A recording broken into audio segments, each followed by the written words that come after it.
બાપુ મારો કોઈ વોક નહીં, મને છોડી દો. તમે તો આખા ગોમને માફ કરી નાખો તો મને તો માફ કરી નાખો. માફ કરવાની વાત કરે છે. તને ખબર છે તી શું ભૂલ કરી છે?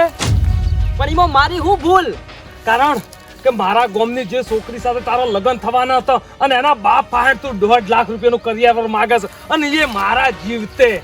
તને ખબર છે? પણ એમાં ચોર નવાઈ છે. બધા ગોમના છોકરા બધું માગે છે ને બે માગે એમાં શું વાંક છે? બસ તી મારા ગામમાં માજ્યું ને એ જ તારી મોટી ભૂલ છે.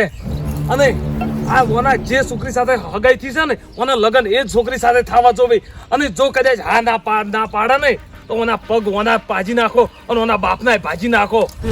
બાપુજી પગ જ નહીં રવા દો. ના ના મારી વાત સાંભળો. એવું ના થવા દો. તમે કહેશો એમ કરે, તમે કહેશો એમ કરે, તમે કહેશો નહીં લગ્ન કરી નાખે. મારે 1 રૂપિયો જોતો રહી.